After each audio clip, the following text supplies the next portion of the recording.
Hi everyone, my name is Larrilynn. I chose historical trauma as my final project.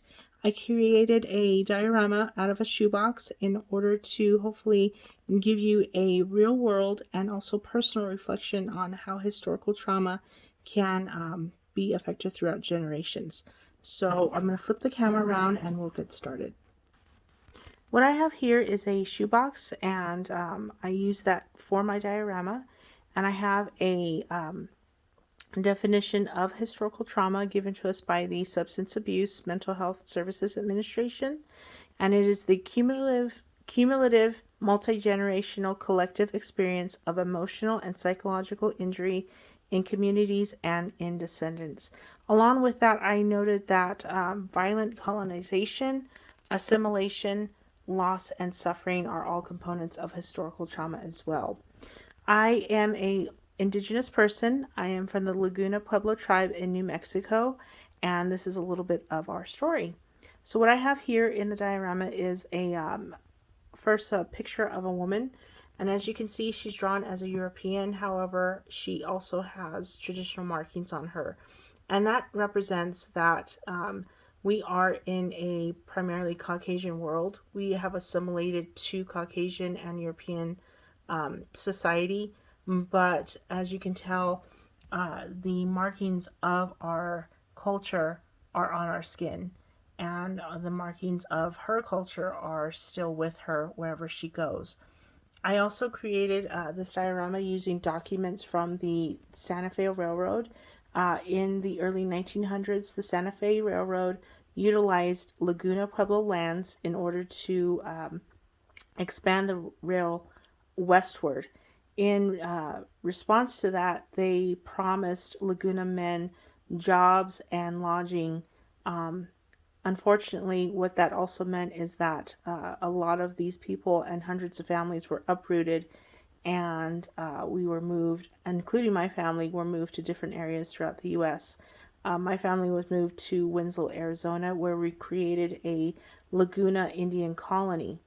And so basically, I just wanted to kind of explain that in this happening, the historical trauma is that we lost language, we lost cultural values, and we had to assimilate through violent colonization, given that we had to very quickly pivot to function in modern white society.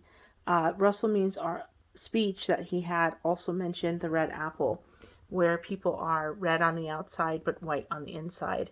And that is something, as a Native person that is not practicing her culture openly and or aware of her language skills as a indigenous person, that's something I do deal with regularly. And also, there's a lot of criticism from uh, traditional natives to natives like myself, where we are not really considered fully native because we don't have those language skills and we don't have those cultural values. However, that was assimilated out of us when we had to make these choices. The chains represent a link to our past and our present culture, and the crosses, as you see, also represent other types of assimilation and colonization through Christian, Catholic, and LDS church enforcement that we've come across in our lifetime. So we have that there, and then I also have the documents from the bylaws where we actually had to create our own government, which that did not exist prior to us being colonized, and it did not exist prior to us having to be taken from our lands to another place. So I have that there. And also, I wanted to kind of say that with historical trauma, there are different ways that you can deal with that. There are different ways that it affects everybody. But ultimately, I see a lot now in our younger generations, which is very cool, that people are taking lead into who they are as people. And I think it's also important to note that I have a statement in Laguna. This is stated as Meneditsi, and that means I am still here. So no matter the assimilation, historical trauma, or any other um, blight that has been put upon Native American tribes, we are still here and we are still thriving.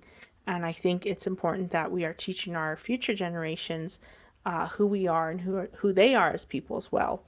The documents I have written here are that have the statement on is that the Laguna tribe did end up suing the United States of America for a land settlement that equals out to inflation wise in 2021 almost $9 million at the time. That was in 1970.